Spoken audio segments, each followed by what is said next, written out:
हुजूर से मोहब्बत करने वाले लोग हैं। तो आपके यहाँ दुरूद पढ़ने का माहौल है या नहीं है? तो एक बार हुजूर पाक की बारगाह में दुरूद पढ़ करके सुनाए। अल्लाहुम्मा सैयदना सल्ली अला शफीना सय्यिदिना मुहम्मद हबीबना मौलाना मुहम्मदिन बारिक वसल्लम सल्लु अलैहि सलातु व सलामुन अलैका या रसूल अल्लाह सल्लल्लाहु ताला अलैहि दाइमतन वसल्लम। सरमदन अबदा। अजीज़ान गिराम वक़ार, आप हजरात मुझसे पेशतर उस्ताजुल असातिज़ा फ़ख्रुल अमासिल हज़रतुल अल्लाम मुफ्ती ज़ुबैर अहमद साहब क़िबला दामल्लाहु इक़बालहू से बहुत ही पुरमग़्ज़ ख़िताब समात फरमा रहे थे।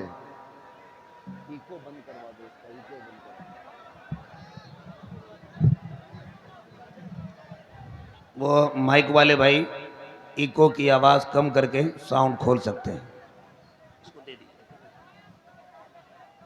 आप हजरात अक्ले हलाल के सिलसिले में समात कर रहे थे। मुसलमान वही है जो हलाल खाता है। मेरे अजीज़ों, इसीलिए इस हलाल का ताल्लुक हमारे दीन से ऐसा है कि मैं कहता हूं हराम से हमारा ताल्लुक हो जाए तो बेदीन हो जाते हैं।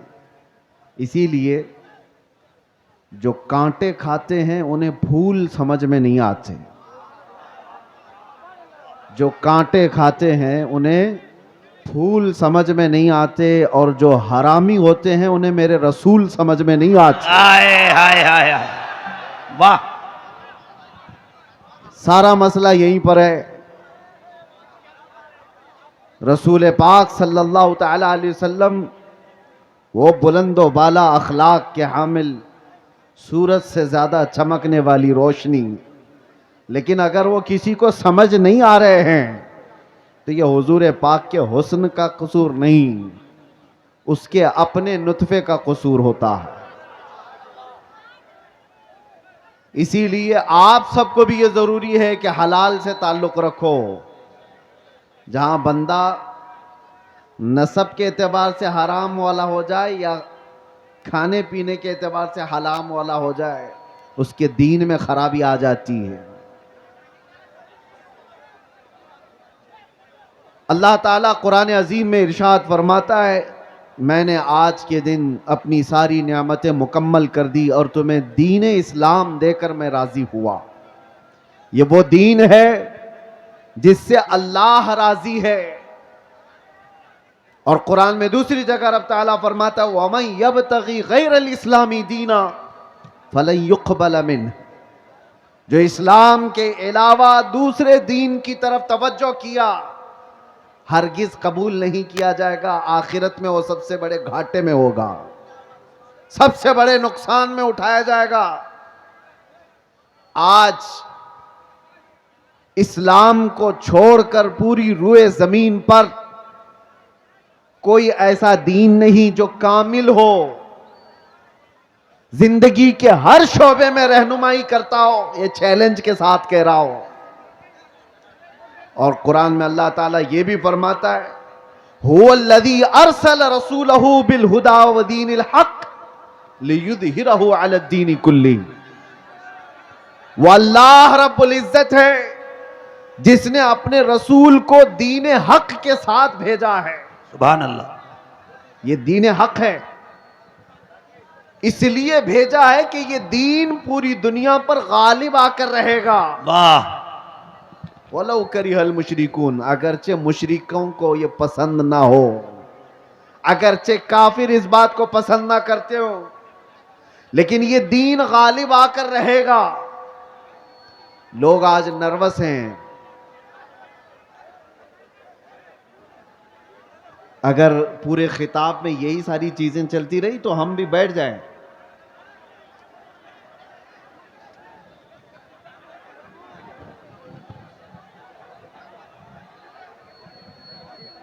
ठीक है, हम बैठ जाते हैं।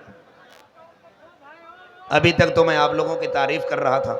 इधर ये क्या कर रहे हैं आप लोग? मैंने कहा कि अगर आधा घंटा जो जिस हाल में है उसी हाल में रहेगा तो क्या बिगड़ेगा। वास्ते आवाज़ बंद करो भाई। अगर सुनना है तो ज़रा मोहब्बत के साथ अपनी जगह पे खड़े रहिए। जो जैसे है जिस हाल में है उसी हाल में खड़े रहिए। ने दीजिए, हम अपनी आवाज करते हैं। तवज्जो, दीन इस्लाम के मुतालिक कुरान ये कहता है ये पूरी कायनात में गालिब आकर रहेगा, चाहे कुफ्फार और मुशरिकीन इसको नापसंद करते हो। आज लोग बैठ करके बड़े बड़े प्लान कर रहे हैं और लोग हमारे डरे हुए हैं कि क्या होगा दीन इस्लाम का। कुछ नहीं होगा, कुछ नहीं होगा। लोग जो ये कहते हैं सोशल मीडिया पर, इंटरनेट पर, मीडिया पर इस्लाम को विनाश कर देंगे, खत्म कर देंगे, वो अपने बदन की खुजली नहीं मिटा सकते। आपको मैं ये बात बता दूं, 1400 साल से ये मसले चले आ रहे हैं। बड़े बड़े अबू जहल आकर के चले गए, बड़े बड़े अबू लहब आकर चले गए, लेकिन कुरान का ये वादा है ये दीन गालिब आकर रहेगा। और रब ताला फरमाता युरीदून लियुत्फिऊ नूरल्लाहि बिअफ़वाहिहिम व यअबल्लाहु इल्ला अन युतिम्मा नूरह। लोग अपने मुंह के फूंकों से अल्लाह के चिराग को बुझाना चाहते हैं। ये अल्लाह का चिराग है, ये तुम्हारे फूंकों से नहीं बुझाया जा सकता। और रब ताला फरमाता अल्लाह अपने नूर को, अपने चिराग को मुकम्मल करके रहेगा, मुकम्मल करके रहेगा। आज यहां पर हालात देखो, सीमांचल में जब भी आता हूं तो मुझे एक चीज का एहसास होता है, रहने के लिए छप्पर के घर सही ढंग के नहीं होते, लकड़ी के घर होते हैं, बाढ़ में जीने वाले लोग। लेकिन जब अजमत रिसालत की बात आती है तो ऐसा शामियाना बांधते हैं कि लोगों की निगाहें दंग रह जाए। ये सारा निजाम ये गरीबों का बनाया हुआ है। मैं जिस इलाके से भी गुजरते आया, अभी मैं जिस तरह से गाड़ी में बैठकर, अरे सही ढंग की सड़कें नहीं, नेताओं ने तो सब खा लिया है, सब कुछ खा चुके हैं और कुछ ना दिया सीमांचल को। उसके बावजूद सीमांचल की इस नौजवान तबके के पास अगर कुछ बात बाकी रह गई है तो वह इश्क़ रसूल की दौलत बाकी है। मैं यहां आना ही नहीं चाहता था, कई दिनों तक तारीख को मैं बार बार मुलतवी करता रहा। ये कैसर साहब रो धो करके लेकर के आए। मैं ये सोचता किस लिए जलसे कर रहे हो, किस लिए प्रोग्राम कर रहे हो, बयानात तो आप यूट्यूब से सुन ही लेते हो। कहा नहीं, आप चल करके देखें हमारे इलाके के लोग मोहब्बत मुस्तफ़ा सल्लल्लाहु अलैहि वसल्लम में। मैंने कहा जनवरी की ठंडियां हैं और कौन आएगा इतनी ठंडी रातों में। अंदर आने के बाद पता चला यहां तो 50 डिग्री गर्मी चल रही है। यह मोहब्बत मुस्तफ़ा सल्लल्लाहु ताला अलैहि वसल्लम का निजाम। दीन इस्लाम से वाबस्तगी आज भी पैसा नहीं चाहती है। यह मालदारों का निजाम चलाया हुआ दीन नहीं है। मेरे आका सल्लल्लाहु ताला अलैहि वसल्लम ने सच फरमाया था, बदा अल इस्लाम गरीबा व सयऊद गरीबा। इस्लाम गरीबों से शुरू हुआ था, अजनबियों से शुरू हुआ था और गरीबों में ही खत्म हो जाएगा, अजनबियों में आकर खत्म हो जाएगा। आज ये सारे हालात देखकर दुनिया दंग है कि इनके पास खाने पीने को ढंग से कोई चीजें नहीं होती, लेकिन दीन इस्लाम की बात आती है तो ये अपनी हैसियत से बढ़ करके सजा देते हैं। हमारे घर ढंग के नहीं है, लेकिन अल्लाह का घर देखो तो सबसे बुलंदो बाला नजर आए। कई लोगों की आंखों में गड़ने वाले, चुभने वाले मीनार सड़कों से गुजरे, मुसलमान पाई पाई जमा करके ये सारी चीजें करता है। अजीजा ने गिरामी वक़ार, लोगों को अगर आज डिपार्टमेंट का, हुकूमत का, सियासत का पैसा जिनको मिला है और वो आज बुलंदबांग दावे कर रहे हैं कि हमने वो कर दिया, ये कर दिया, ये गरीब मुसलमान वो है जिनको कोई नहीं पूछता सियासी एतबार से और किसी भी एतबार से। लेकिन जो कुछ भी हमारे पास आज मौजूद है वो सिर्फ और सिर्फ फजले इलाही से है। अगर रब तबारक व तआला इस दीन का हामी व नासिर और मददगार ना होता तो ये दरिंदे तो कब के चबा चुके होते हैं, जिनके पास लाखों की शाखाएं हैं, चड्डी पहनने वाले, लाठी डंडे की तरबियत लेने वाले जितने लोग हैं, वो तो सब इन गुरबा और मसाकिन को खा गए होते। एक बात याद रखो, लोग आज भी डरे सहमे हुए कहते हैं हम तो माइनॉरिटी में हैं, किल्लत में हैं, यहां हमारी तादाद बहुत कम है, यहां हमारी तादाद बहुत कम है, मसलहत के साथ जीना है, यकीनन मसलहत और हिकमत के साथ जीना है। और मैं आपसे ये कहता हूं, और अगर कोई हमारे बिरादराने वतन सुन रहे हैं तो उनसे भी ये मैं कहता हूं, हुकूमत के ऊपर से लेकर नीचे तक के ओहदे सब तुम्हारे हैं, डिपार्टमेंट में 80% सारे लोग तुम्हारे हैं, सब कुछ है। ये जो छोटी सी तादाद है, ये एक छोटी सी किल्लत है, दीन इस्लाम से वाबस्ता है, इसको सारी दुनिया और ये सारी बड़ी ताकतें मिलकर के मिटा क्यों नहीं पाती? 24 घंटे मीडिया भौंकता रहता है और मिटा क्यों नहीं देते? बरसों से कान खोल करके सुन लो, सारे दज्जाल मिल करके बैठ करके अपनी ताकत का इस्तेमाल करें तब भी हमें नहीं मिटाया जा सकता। इकबाल ने कहा यूनान और मिस्र और रोमा सब मिट गए जहां से, बाकी मगर है अब तक नामो निशा हमारा, कुछ बात तो है कि मिटती नहीं हस्ती हमारी। सदियों रहा है दुश्मन दौरे जमा हमारा, तौहीद की अमानत सीनों में है हमारे, आसान नहीं मिटाना नामो निशा हमारा। ऐ नौजवानों, मैं ये खिताब सिर्फ इसलिए आपके सामने अर्ज कर रहा हूं कि तुम फख्र करो कि जिस दीन पर अल्लाह ने तुम्हें पैदा किया वो इस रूए जमीन का सबसे आला दीन है। तुम किसी चोर कौम से वाबस्ता नहीं हो कि सर झुका करके जियोगे, तुम किसी मुजरिम कौम से वाबस्ता नहीं हो कि अपनी टोपियां छुपाकर दाढ़ियां छिला करके घूमोगे। अरे सीना तान करके जमीन पर चलो कि तुम्हारा आका व मौला मोहम्मद रसूलुल्लाह सल्लल्लाहु अलैहि वसल्लम से अफजल तरीन कोई इस रूए जमीन पर हो ही नहीं सकता। बेशक बेशक आप उस नबी के पैरोकार हैं, उस नबी के पैरोकार हैं जिसको अपने तो अपने सारे गैरों ने भी सच्चा और अमीन कहा है। सुभान अल्लाह। तुम्हें डर किस बात का है? आज दीन इस्लाम पर अगर तुमको खुद शक पैदा हुआ तो फिर तुम्हारा कोई इलाज क्या करे? सबसे पहले यकीन की दौलत पैदा करो कि जिस दीन पर मैं कायम हूं वो अल्लाह का पसंदीदा दीन है। अल्लाह ने कुरान में फरमाया रज़ीतु लकुमुल इस्लाम दीना, मैं तुम्हें इस्लाम देकर राजी हुआ। एक सहाबी हैं हजरत खब्बाब इब्न अल-अरत रज़ी अल्लाह तआला अन्हु, इनको कुफार और मुशरिकीन ने कैद करके सूली पर चढ़ाया था। जानते हो, नाखूनों को पकड़ से खींचा और उसके बाद उनके कान काटे, नाक काटे, होंठ काटे, आंखों में गरम सलाइयां फेरी हजरत खुबैब इब्न अदी, और उसके बाद उनसे कहा कि क्या ही अच्छा होता तेरी जगह मोहम्मद होते, फांसी पर उनको चढ़ाया गया होता और तू आराम कर रहा होता। जानते हो उस सहाबी ने क्या कहा था? उन्हें यकीन कितना था अपने दीन पर, अपने दीन इस्लाम के सच्चे होने पर। उन्होंने पहले तो ये कहा जालिमों खबरदार, तुम रसूलुल्लाह को मेरी जगह होने की बात कर रहे हो। कसम रब्बे जुल जलाल की, मेरे जिस्म के 1000 टुकड़े हो जाए मैं गवारा करूंगा, मेरे नबी ये पाक के तलवों में कांटा भी चुभे मुझे ये बर्दाश्त नहीं है।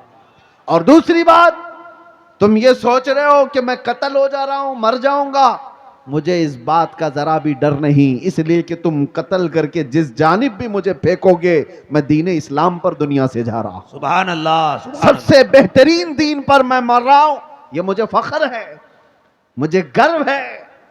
आज नौजवानों के अंदर यह फख्र चाहिए हमें कि तुम दीन इस्लाम से वाबस्ता हो। जब तुम्हारा यकीन बढ़ जाएगा अल्लाह की मदद आएगी। तुम्हारा यकीन बढ़ जाए, कुत्ते भौंकना भी बंद कर देंगे। आपका यकीन पाए तकमील तक पहुंचे। अगर तसलजुल तुम्हारे अंदर है, डुलमुल यकीन के साथ जी रहे हो, तो फिर जाहिर सी बात है लोग तुम्हें तरह तरह के शोशे छोड़कर शक और शुबा में पैदा कर देंगे।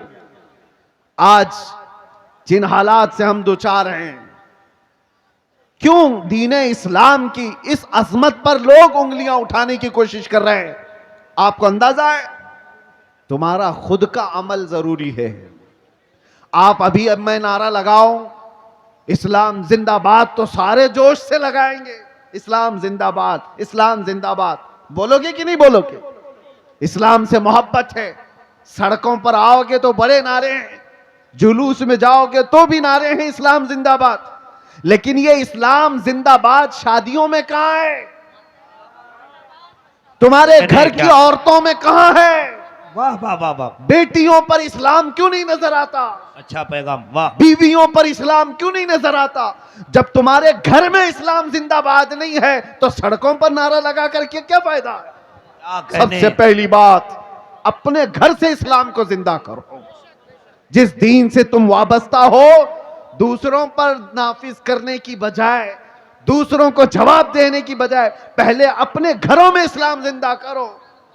आज तुम्हारी बेटियां और तुम्हारी औरतें इस्लाम की पाबंद नहीं है, बेपर्दा बाहर उठती हैं, तो जाहिर सी बात है जैसे तुम्हारी इसमें सठियाया हुआ बुढ़ा अगर हमारी बेटी के हिजाब पर हाथ लगाता है, वजह क्या है? अरे वो तो सटिया गया है, रिटायर्ड हो जाना चाहिए। जाहिर सी बात है जब बुढ़ापा ज्यादा हो जाता है तो आदमी पागल हरकतें करने लगता है। लेकिन लोग इसको पागल समझ करके ना छोड़ दें, क्योंकि गलियों में बहुत सारे लोग पागल होते हैं तो उन्हें मेंटल हॉस्पिटल जाना चाहिए। खाली रहें तो दूसरों को तकलीफ देते रहें। तुम्हारी बच्चियां और तुम्हारी बहनें अगर उनके पर्दे और उनके हिजाब तक हाथ आता है तो तुम वावेला मचाओगे बाद में, क्या रे बेटियों के पर्दे पर हाथ आ गया, उनके हिजाब पर उंगली उठ गई। लेकिन जब तुम्हारे घर में बात आए तो तुम खुद नंगा घुमाना चाह रहे हो। मेरे आका सल्लल्लाहु अलैहि वसल्लम ने फरमाया दयूस जहन्नमी है, दयूस जहन्नमी है, दयूस जहन्नमी है। 3 मर्तबा मेरे आका ने फरमाया। सहाबा ने पूछा या रसूल अल्लाह सल्लल्लाहु अलैहि वसल्लम वो कौन है दयूस? हुजूर फरमाते हैं दयूस ऐसा शख्स है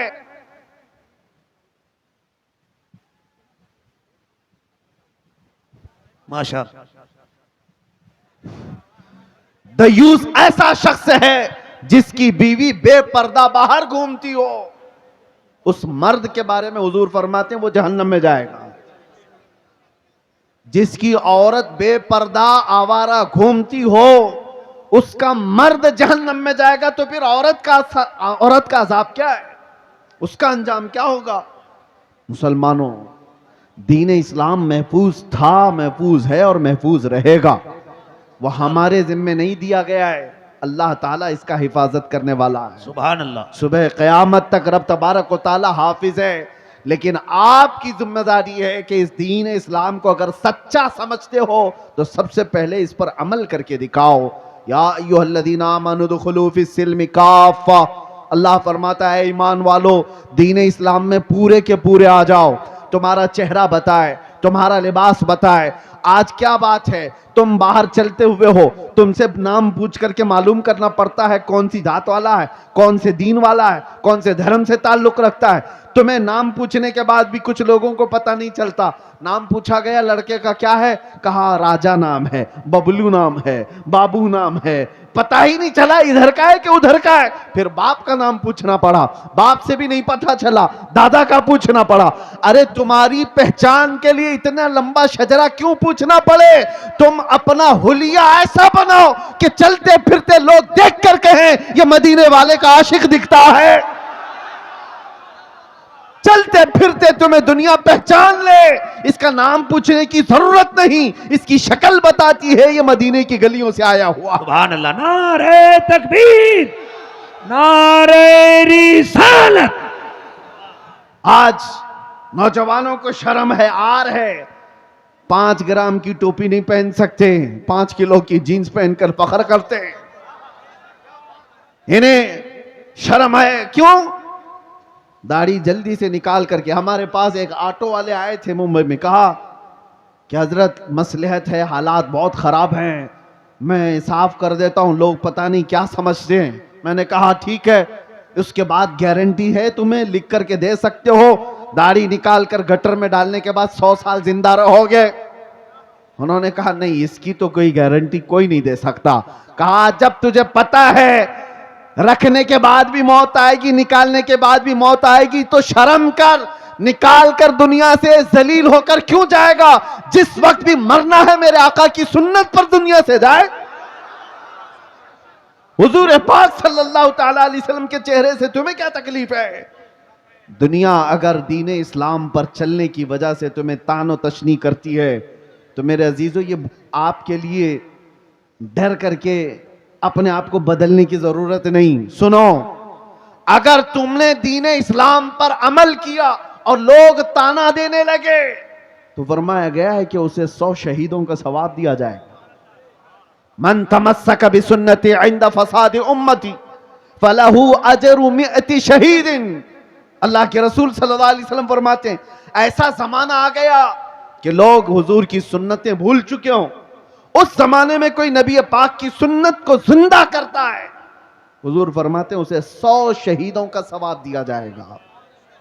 नौजवानों, डर और खौफ आता ही जाएगा जितना तुम भागते जाओगे मेरे नबी से, उनके अखलाक से जितनी दूर जाओगे मारे ही जाओगे। हमें तो फख्र है इस बात पर, जिस दिन भी मारे जाएंगे मेरे नबी के गुलाम कहकर मारे जाएंगे। डर किस बात का है? और इसीलिए आप सबको इस बात की तैयारी में रहना चाहिए कि दुनिया से जाने का वक्त आए तो जलीलों में ना उठाया जाए। अल्लाह अल्लाह। ऐसी हालत ना रहे कि लोग जनाजा पकड़ने में भी शर्म महसूस करें। ऐसी अपनी हालत बना करके रखो कि आखिरी वक्त आए तो लोग देखने को तरस जाएं। मौत उसकी जिसका करे जमाना अफसोस, यूं तो यहां आए हैं सभी मरने के लिए। तवज्जो चाहता हूं नौजवानों, मुस्तफा करीम सल्लल्लाहु ताला अलैहि वसल्लम से जितनी वफा करोगे उतनी इज्जत के साथ अल्लाह ताला जिंदगी अता करता है, उतनी ज्यादा इज्जत के साथ जिंदगियां मिलती हैं। ये तो दुनिया की बात है, थोड़ी बहुत तकलीफ अगर आ भी गई, आखिरत की इज्जत अल्लाह ताला के यहां है तुम्हारी। बस शर्त यह है कि मोहम्मद से वफा तूने, तो हम तेरे हैं, ये जहां चीज है क्या, लाहो कलम तेरे। तुम जितना भागोगे उतनी इज्जत तुमसे दूर भागेगी। तुम सोचते हो बहुत मॉडर्न बनने में इज्जत है, पॉश लोगों के साथ जीने में इज्जत है, वो तो हम देख रहे हैं। आज ये हजारों लाखों का मजमा हमें क्यों इज्जत देता है? हमें क्यों इज्जत देता है? हम कौन सी पार्लियामेंट से आए हुए लोग हैं? यहां उलमा को मिंबर पर क्यों बिठाया गया है? वजह सिर्फ यह है कि रसूलुल्लाह की हदीस से या उनके दीन से निस्बत रखने वाले लोग हैं। सुभान अल्लाह। नबी पाक सल्लल्लाहु ताला अलैहि वसल्लम की इज्जत से जिनकी निस्बत है उनको दुनिया में यह इज्जत है, आखिरत में अल्लाह ताला के यहां और बड़ी इज्जत है। ऐ नौजवानों, इसीलिए आला हजरत की बात सुनो। आपने क्या कहा? आज ले उनकी पनाह, आज मदद मांग उनसे, कल न मानेंगे कयामत में अगर मान गया। दीन इस्लाम की सच्चाई तुम्हारे रग रग में बस जाए। कुरान सच्चा है या नहीं? तुम्हारा यकीन है कुरान सच्चा है या नहीं? तुम्हारा दीन सच्चा है या नहीं? तुम्हारा नबी सच्चा है या नहीं? तुम्हारा खुदा सच्चा है या नहीं? जब ये सारी चीजें सच्ची हैं तो मेरे अजीजों तुम झूठे कैसे हो सकते हो? तुम्हारा सब कुछ सच्चा है तो तुम झूठे कैसे हो सकते हो? तुम्हारे अखलाक सबसे आला होनी चाहिए। दुनिया आज जो मुंह फेरी हुई है हमारी तरह से, वो हमारे चंद औबाशों को देखकर, वरना आज भी मेरे अजीजों मेरे मुस्तफ़ा के अखलाक पर आ जाओ, दुनिया अपनी आंखों पर बिठा रखेगी। इलाके के इलाके इंतजार में है मोहम्मद अरबी का गुलाम आए, लोग ऐसे मिल जाएं जो हमें मोहब्बतों से भर दें। मैं अपनों की बात नहीं कर रहा हूं, गैरों की भी बात कर रहा हूं। जो गैर मुस्लिम है वो भी इस इंतजार में है कि सच्चा कोई गुलाम रसूल तो आए। जिसके आते ही अल्लाह बरकतें और रहमतें आम कर दे। लेकिन आप में से उठता कौन है? यहां हर कोई ये चाहता है पड़ोस के घर में हुसैन पैदा होना चाहिए, मेरे घर में नहीं। करबला जाने वाला हुसैन वो पड़ोसी के घर में होना चाहिए, हमारे घर में नहीं। आज कुर्बानियों की भी जब जरूरत पेश आए, उलमा भी यहां मौजूद हैं, सबसे मैं कहता हूं हालात ऐसे आ गए हैं कि कौम बुज़दिल होती जा रही है। इन्हें पावरफुल रखने के लिए, इन्हें अपने दीन इस्लाम पर मजबूत रखने के लिए उलमा को निडर होना बहुत जरूरी है। आप लोगों के सामने ये बताएं कि हम किसी मुजरिम कौम से वाबस्ता नहीं। दुनिया हजार प्रोपेगेंडा करे, मेरा दीन सच्चा है, मैं सर उठाकर जीऊंगा। बेशक बेशक। मेरा लिबास कोई ऐसा नहीं है कि जिसे देखकर मैं छुपाऊं। अरे वो चोर हो तो छुपाए, मैं अपने नबी के अखलाक को क्यों छुपाऊं? आपको एक बात मैं बताता हूं, दुनिया चोटी रखने में शर्म नहीं करती, तुम्हें दाढ़ी रखने में क्यों शर्म आए? क्या कहने, वाह वाह वाह वाह। अरे ऐसे भी देखे हमने, मर्द होकर बालियां भी पहन रहे हैं, चूड़ियां भी पहन रहे हैं, और जीन्स को फाड़ करके सतर दिखा करके भी चल रहे हैं। लोग उनको कहते हैं बड़े फैशनेबल लोग हैं। अरे नंगा घूमना अगर फैशन है तो भैंस सबसे ज्यादा फैशन करती है, वो तो कुछ भी नहीं पहनती। नंगा अगर घूमना ही फैशन है तो जानवर ज्यादा फैशन करते हैं। लेकिन मैं ये बातें इसलिए कर रहा हूं कि दुनिया अगर नंगा घूम करके भी फख्र करती है तो अपने नबी के अखलाक पर अमल करके तुम्हें कौन सी हया आती है? तुम्हें कौन सी शर्म आती है? याद रखो, इमाम आजम अबू हनीफा रदी अल्लाह ताला अन्हु 80 साल के करीब उम्र हो रही है, 70 के ऊपर उम्र हो गई। आपके शागिर्द कहते हैं एक मर्तबा इमाम आजम नमाज में खड़े होकर रो रहे थे, रो रहे थे, रो रहे थे। नमाज खत्म होने के बाद दुआ करते हैं। किसकी बात कर रहा हूं? इमाम आजम अबू हनीफा की, जो सिराजुल उम्मा हैं, हजारों मसाइल का हल करके उम्मत को दिया है। कितने हजारों शागिर्द उनके, 80% उम्मत का तबका उनकी इक्तिदा करता है, करोड़ों मुसलमानों के इमाम। अल्लाह की बारगाह में रोते हुए क्या कहते हैं जानते हो? ऐ अल्लाह, तवज्जो, वो इमाम आजम की बात कर रहा हूं जिसने जहां वफात पाई 4000 खत्म कुरान किए, रात भर खड़े होकर फजर तक नमाज पढ़ते थे। वो अल्लाह की बारगाह में कहते हैं, ऐ अल्लाह, कयामत के दिन अबू हनीफा की बख्शिश हो गई तो ताज्जुब की बात होगी, वरना मुझ जैसा आदमी बख्शे जाने के काबिल कहां। इमाम आजम कहते हैं, और जो बात मैं कहने जा रहा हूं वो ये, रोते हुए अल्लाह की बारगाह में यूं कहते हैं, ऐ अल्लाह, मेरे पास कोई अमल नहीं रह गया, लेकिन तूने फरमाया है सफेद दाढ़ी वाले को अजाब देने में मुझे हया आती है। ऐ अल्लाह, मेरी सफेद दाढ़ी को देखकर मुझ पर रहम फरमा। सफेद दाढ़ी को देखकर ऐ अल्लाह तू मुझ पर रहम कर दे। वो करोड़ों मुसलमानों के इमाम अपनी दाढ़ी को अल्लाह के बारगाह में अर्ज कर रहे हैं कि इसकी बदौलत तो तू मुझे माफ कर दे। जरा तुम भी अपने चेहरों पर हाथ फेर करके देख लो, अल्लाह की बारगाह में क्या रखने वाले हो। रब तबारक व तआला की बारगाह में बुढ़ापा आ गया, लेकिन लोगों के अंदर से जवान बनने की ख्वाहिश खत्म नहीं होती। दीन इस्लाम पर आओ मेरे अजीजों। नबी पाक सल्लल्लाहु ताला अलैहि वसल्लम के सहाबा की दो चंद मिसालें देकर मैं खत्म कर दूंगा बात को। तवज्जो, आज आप कहते हैं मोहब्बत मुस्तफ़ा है, इश्क रसूल है, अमल की बात जब आए तो कैसी होनी चाहिए? हुजूर का एक फरमान आ जाए, आंख बंद करके अमल कर लेना चाहिए, उसी को कहते हैं सच्चा आशिक रसूल। नबी पाक की बात आ गए तो आई काई नहीं करेगा, वो सबसे पहले अपने नबी के फरमान पर आंख बंद कर अमल करेगा। मोमिन की यही शान है। हजरत अनस फरमाते हैं शराब अभी हराम नहीं हुई थी, लोग शराब पीते थे, धीरे धीरे इस्लाम में शराब हराम हुई। तो अचानक एक शाम हजरत अनस कहते हैं मैं सबको शराब के प्याले भर कर दे रहा था, मदीने में आवाज आई, ऐ मोमिनो, अल्लाह के नबी ने फरमाया शराब हराम हो गई। तो जितने लोगों के हाथों में प्याले थे वहीं से उन्होंने तोड़ दिए, पटक दी। जिसके मुंह तक शराब का प्याला लगा था वहां से उन्होंने दूर कर दिया। ये भी नहीं कि जाकर पूछ लेंगे रसूलुल्लाह से सही में हराम हुई कि नहीं हुई, कौन सी वाली हराम हुई कौन सी नहीं।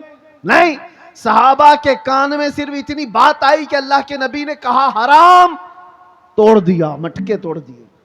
उस दिन हदीस में मिलता है पूरे मदीने वाले जो 50-50 साल से शराब जमा करके रखते थे, सबों ने मटके लाकर घर के बाहर ऐसे तोड़े थे कि मदीने की हर गली हर नाली शराब से बह रही थी। सब ने शराब बाहर फेंक दिया। ऐसा नहीं कि एक घर वाले ने, एक के घर में भी शराब का एक प्याला बाकी नहीं रहा। मोहब्बत मुस्तफा ये है, हुजूर का फरमान आ गया, अमल कर ले। एक बार रसूल करीम सल्लल्लाहु ताला अलैहि वसल्लम जुमा का खुतबा दे रहे हैं, तवज्जो, जुमा का खुतबा दे रहे मिंबर पर खड़े होकर। इसी असना में एक सहाबी हजरत अब्दुल्ला बिन रवाहा अभी आ रहे थे घर से, बाहर से, मस्जिद में अंदर नहीं पहुंचे थे, बाहर थे। और हुजूर सल्लल्लाहु अलैहि वसल्लम खुतबे से मिंबर से लोगों से कह रहे थे बैठ जाओ लोगों बैठ जाओ। यहां इतनी देर से लोग कह रहे हैं ना बैठ जाओ। हुजूर का फरमान क्या था सुनो, और सहाबा क्या करते थे। मेरे आका फरमा रहे थे मिंबर से बैठ जाओ बैठ जाओ। हजरत अब्दुल्ला बिन रवाहा मस्जिद नहीं पहुंचे थे, अभी रास्ते में थे, हुजूर की आवाज आई, वहीं रास्ते में बैठ गए और फिर अपने घुटनों के बल घिसटते घिसटते मस्जिद तक आने लगे। लोगों ने कहा अब्दुल्ला बिन रवाहा, वो तो रसूलुल्लाह ने मस्जिद में बैठे हुए लोगों को कहा बैठ जाओ, या मस्जिद में जो लोग खड़े थे उनसे कहा बैठ जाओ, तुम तो अभी बाहर हो यहीं से बैठ गए। अब्दुल्ला बिन रवाहा ने कहा पता है, लेकिन बात रसूलुल्लाह की मेरे कानों में भी आ गई। अगर मैं खड़ा रहा और उसी हालत में मौत हो जाती तो कहीं मुझे रसूलुल्लाह की बेवफाई में ना उठा लिया जाए।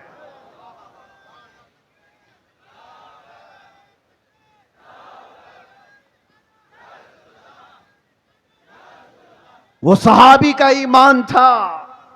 वो कहते हैं कि अगर मैं खड़ा रहा और ये सोच करके कि अंदर जाकर के बैठूंगा, कहते हैं अल्लाह के नबी की बात मेरे कानों में पड़ गई थी, बैठ जाओ, मैं खिलाफ वर्जी करने वालों में ना उठा लिया जाऊं, इसीलिए उसी वक्त बैठ गया। अजीजा ने गिरामी वखार, उसका थोड़ा सा हिस्सा अगर हमारी जिंदगी में आ जाए, मेरे नबी ने जिस चीज को हराम कहा है उसको हराम जानो। रसूल करीम सल्लल्लाहु अलैहि वसल्लम ने जिस चीज से तुम्हें बचाया उससे बच जाओ। यही इश्क रसूल है, यही मोहब्बत मुस्तफ़ा है, यही तुम्हारे दीन इस्लाम के अंदर मजबूती से कायम होने का सबब है। आज लोग आम तौर पर मुसलमानों के मोहल्ले में सूद का कारोबार, ब्याज कहते हैं, क्या कहते हैं आप लोग, सूद कहते हैं, बड्डी कहते हैं, ब्याज, इंटरेस्ट, जिस तरह से भी। नबी पाक सल्लल्लाहु अलैहि वसल्लम का फरमान जानते हो, मेरे आका ने फरमाया सूद का एक लुकमा जिसने खाया वो गुनाह ऐसा है जैसे कि किसी ने अपनी मां से काबे के सामने जिना किया। अल्लाह अल्लाह अल्लाह अल्लाह।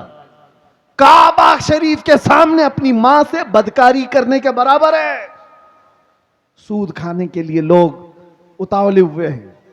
सूद तो जानते हैं, कर्जा देना और उस पर नफा कमाना हराम है, हराम है, मुसलमानों के लिए बिल्कुल जायज नहीं।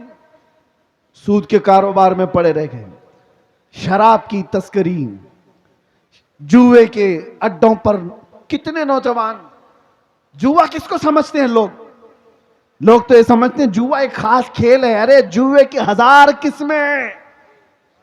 आज तो तुम्हारे हाथों में मोबाइल जुए लाकर दे चुका है। जाकर किसी मोहल्ले में बैठ करके जो 4 लोग जुआ खेलते थे, अब वो सिस्टम खत्म हो गया। ये जो सट्टाबाजी करना, बिडिंग करना, पैसा लगाना, दूसरों का पैसा खा जाना, इसके मुतालिक मेरे आका सल्लल्लाहु ताला अलैहि वसल्लम ने फरमाया जुआ खेलने वाला अगर मस्जिद में आकर वजू भी करता है तो वो खिंजीर के खून से वजू करता है, सूअर के खून से अपने हाथ को रंगता है। ये वईद है। अल्लाह के नबी ने जिससे बचाया उससे बच जाओ, यही दीन इस्लाम है। सुभान अल्लाह। ये बेहयाइयां कहां से आई? नशा नौजवानों के अंदर आ रहा है, बिक रहा है, कर रहे हैं डीलिंग, सब कुछ इनके यहां। जानबूझ करके लोगों ने तुम्हें नशा का आदी बनाया है। मैंने जेलों में भी देखा है वो नौजवान जो 36 घंटे 48 घंटे नशा में मखमूर पड़े रहते हैं। किसने इनको नशा का आदी बनाया? ऐ नौजवानों, तुम्हारी जिंदगी बड़ी कीमती है। अफयून, कोकेन, हेरोइन, ये सारे नशों के लिए तुम नहीं पैदा किए गए। अरे नशा करना ही था तो इश्क मोहम्मदी का नशा कर लेते। नारे तकबीर, इसलिए कि नारे रिसालत, वाह वाह वाह, इसलिए कि इश्क मोहम्मदी का नशा ऐसा है। अरे शराब का, चरस का, गांजे का नशा तो आदमी को पागल बनाता है। उसके सामने तो उसकी बीवी और माँ में फर्क नहीं रह जाता, वो अपनी बेटी और बीवी में फर्क नहीं कर पाता। वो दुनियावी नशा है जो उसके जहन को माउफ कर देता है। लेकिन मोहब्बत मुस्तफा का एक नशा ऐसा है जिसके सर चढ़ करके बोलता है तो फिर वो कहता है सरवर कहूं कि मालिक व मौला कहूं तुझे, बाग़े खलील का गुले ज़ैबा कहूं तुझे, अल्लाह रे तेरे जिसमें मुनव्वर की ताबिशें, ऐ जाने जा में जाने तजल्ला कहूं तुझे। ये कौन बोल रहा है? जमाने का इश्क का इमाम आला हज़रत इमाम अहमद रजा खां। इसी को कहते हैं इश्क मोहम्मदी का नशा जब आता है तो पूरी दुनिया को मखमूर करके चला जाता है। और फिर चप्पे चप्पे से ये आवाज आती है, डाल दी कल्ब में अजमत मुस्तफा, सैयदी आला हजरत पे लाखों सलाम। मेरे अजीजों, नौजवानों, दुनिया जिस नशा की तरफ तुम्हें बुला रही है, तौबा कर लो, तौबा कर लो। तुम उसके लिए इस रूए जमीन पर नहीं आए, अपने नबी से वफा करने के लिए आए। मेरे मुर्शिद हुजूर ताजुश शरीया बदर तरीका फरमा करके गए और बहुत बेहतरीन दर्स दे करके गए। जिंदगी ये नहीं किसी की किसी के लिए, जिंदगी है नबी की नबी के लिए। ना समझ मरते हैं जिंदगी के लिए, जीना मरना है सब कुछ नबी के लिए। और उनके दादा आला हजरत क्या कह करके गए? ऐ नौजवानों, कोई अगर ये कहता है कि हमारी लाइफ है हमें एंजॉय करने दो, ऐसा नहीं है, ये तुम्हारी खाम ख्याली है। ये तुम्हारी अपनी जिंदगी कहां है? ये जिंदगी मेरे मुस्तफा के सदक़े में मिली है। इसीलिए आला हजरत ये कहते थे, या रसूल अल्लाह, दहन में जुबान तुम्हारे लिए, बदन में है जान तुम्हारे लिए, हम आए यहां तुम्हारे लिए और उठे भी वहां तुम्हारे लिए। ये जिंदगी है। जब तुम दीन इस्लाम पर मजबूती के साथ अमल कर ले जाओ, किसी कुत्ते की मजाल नहीं है कि वो दीन इस्लाम की तरफ मुंह करके भौंके। हाँ, उलमा कराम ना घबराए, मैंने फिर कुत्ता कहा है तो कुछ हो ना जाए, कुत्ते को कुत्ता ही कहा जाएगा ना। हाँ, लेकिन ये बात कब आती है? जब दीन इस्लाम पर अपने अमल नहीं करते तो फिर गैरों को मौका मिलता है। दीवार क्या गिरी मेरे खस्ता मकान की, लोगों ने आने जाने का रास्ता बना लिया। क्या बात। ये कब होता है? हमारे घर की मकान की, हमारे घर की दीवार गिर जाए तो आस पड़ोस वाले तो रास्ता बना लेंगे। तुम अपने घर की दीवार गिरने क्यों दिए? इसीलिए मेरे अजीजों, दीन इस्लाम पर आपको जो मैं बात कर रहा हूं, हिफाजत करना, हिफाजत करना है। इसका मतलब क्या है? जलसे करके, जुलूस करके, नारे लगाकर नहीं, पहले अपनी जिंदगी में अमल करके। सबसे पहले अपने घर में जाकर आप झांक कर देखो, हमारे बच्चों को कुरान कितना आता है। इनको तो 3-3 मिनट के कितने गाने याद हो गए। मेरे मुस्तफा के अल्फाज, मेरे मुस्तफा की हदीसें कितनी याद है। लोग दूसरों के डायलॉग याद कर लेते हैं, अपने नबी के फरमान क्यों नहीं याद है? जबकि ये दुनिया के गाने, जिसके बारे में मुहद्दिसीन फरमाते हैं, जो गाने सुनता है उसके दिल में मुनाफिकत आती है और जिना की तरफ ले जाते हैं। क्यों ना? ये गाने आदमी के अंदर निफाक पैदा होता है। और मेरे आका फरमाते हैं, जिसको हुजूर पाक सल्लल्लाहु अलैहि वसल्लम की 40 हदीसें याद हो जाए, उस पर मेरे आका की शफाअत है। सुभान अल्लाह, सुभान अल्लाह। जहां ये वादा किया गया वहां क्यों नहीं याद है आपको? अरे छोटी छोटी बातें मेरे नबी की भी याद करो। अगर मोहब्बत है तो आओ रसूल करीम सल्लल्लाहु ताला अलैहि वसल्लम की बारगाह में, किसी भी बच्चे को उठा करके पूछो तो अभी ये कहेगा जॉनी जॉनी यस पापा। ये सबको पता, ये सारे बच्चों को शुरू से लेकर, मैं स्कूल के खिलाफ नहीं हूं, लेकिन जहां तुम्हारे बच्चे स्कूल पढ़ते हैं अपने नबी के अखलाक भी जरूर पढ़े। इस्लाम तुम्हारे घरों में हो, सड़कों पर नहीं, जुलूसों में, एहतजाज में, नारों में नहीं, घर में इस्लाम हो। तुम्हारे चेहरे पर इस्लाम नजर आए, तुम्हारे लिबास में इस्लाम नजर आए, तुम्हारे खाने पीने में इस्लाम नजर आए, तुम्हारे लेन देन में इस्लाम नजर आए। लोग तुमसे तिजारत करने में डरते क्यों हैं? मुसलमान धोखेबाज ना हो जाए, ये टोपी ना डाल दे, धोखा ना दे दे। अगर तुम धोखा कर रहे हो तो इस्लाम पर हो ही नहीं। मेरे आका ने फरमाया मन गश्शना फलैसा मिन्ना, जो धोखा देता है वो हम में से है ही नहीं, मेरे आका ने फरमाया। और फिर ये भी अल्लाह के रसूल सल्लल्लाहु अलैहि वसल्लम की हदीस है, जो छोटों पर रहम नहीं करता, बड़ों की इज्जत नहीं करता, वो हम में से नहीं है। ये सारी चीजें आपके अंदर आ जानी चाहिए। अब आखिर में मैं आपसे ये कहता हूं, जो हालात बनते जा रहे हैं, दो तरीके के हालात आएंगे जिंदगी में। एक, तुम्हारा दीन खत्म करने के लिए सख्तियों का इस्तेमाल भी हो सकता है। सख्तियां क्या है? मार धाड़, जेल, मौत, ये सख्तियां। और तुम्हारा दीन तुमसे छीनने के लिए या तो सख्ती होगी, दूसरा इम्तिहान बड़ा डेंजर है, या तो फिर हुस्न, शबाब और दौलत देकर तुम्हारा दीन ले लिया जाएगा। वो दूसरा वाला बड़ा खतरनाक है। पहले वाले में तो लोग बच जाएंगे कि हम अपने दीन पर कायम हैं, चाहे हमको मार दिया जाए, काट दिया जाए। लेकिन दूसरा वाला जब ऑफर आता है, इतना पकड़ ले, आजा हमारी तरफ, इतना ले ले, आजा हमारी तरफ। देखो आज कितने ऐसे हैं, पार्टियां बदल बदल करके इधर से उधर जो घूम रहे हैं, इनका क्या हश्र है? ये सारे दीन इस्लाम को जानने वाले लोग नहीं हैं। सिर्फ टोपी और दाढ़ी रख लेने से कोई मुसलमान नहीं हो जाता। उसके अखलाक और उसका अज़्म और उसका हौसला, उसका ईमान देखो। बहुत सारे ऐसे मौलवी भी अगर तुम्हें नजर आए कि दीन के गद्दारों के साथ बैठे और उनकी हिमायत की बात करें, तो उनसे दूर हो जाओ, उनसे दूर हो जाओ। वो मौलवी भी गद्दार है जो दीन का सौदा करने आया है।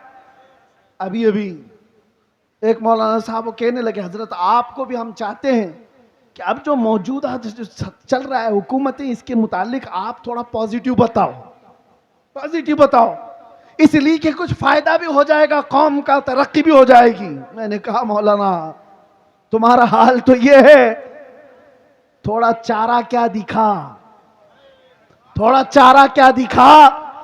बस्ती की बकरियां, सुना है आपने? थोड़ा चारा क्या दिखा, बस्ती की बकरियां। अरे पूरे कसीदे पढ़ने लग गई कसाई की शान में, पूरे कसीदे पढ़ने लग गई कसाई की शान में। तुम्हें पता है कसाई क्या करता है तुम्हारे साथ? फिर कह रहे हो नहीं थोड़ा सा इसकी बात कर लो। याद रखो ए मुसलमानों, दीन इस्लाम वफादारी सिखाता है। अपने नबी से वफादारी करो, हालात जैसे भी आ जाएं, अपने नबी से गद्दारी नहीं।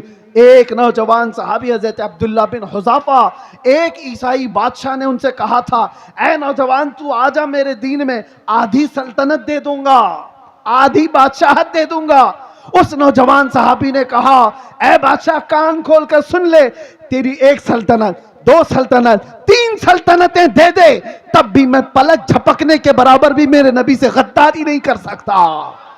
इसी को ईमान कहते हैं। वो ईमान तुम्हारे अंदर आ जाए, चाहे जो कुछ भी हो जाए, अपने नबी से बेवफाई नहीं कर सकते, अपने नबी से गद्दारी नहीं कर सकते। उठो कुव्वत इश्क से, हर पस्त को बाला कर दो, दहर में नाम मोहम्मद से उजाला कर दो।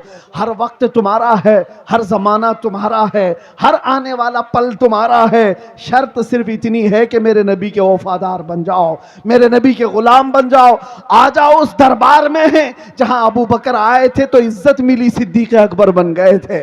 उमर आए थे, इज्जत इतनी मिली, फारूक आजम बन गए। उस्मान आए, इज्जत इतनी मिली, ज़ुन्नूरैन कहलाए। अली आए, इतनी इज्जत मिली कि पूरी दुनिया हैदर कर्रार पुकारने लगी। इज्जतें उसी कदमों में है, सारी अजमतें उसी कदम में है। आज हम जो इज्जतों से पहचाने जाते हैं उसकी एक ही वजह है, जब तक बिके न थे तो कोई पूछता न था। या रसूल अल्लाह, तुमने खरीद कर हमें अनमोल कर दिया। लब्बैक या रसूल अल्लाह, लब्बैक या रसूल अल्लाह, लब्बैक या रसूल अल्लाह। वाखिर दावाना अनिल हम्दुलिल्लाहि रब्बिल आलमीन। अस्सलामु अलैकुम।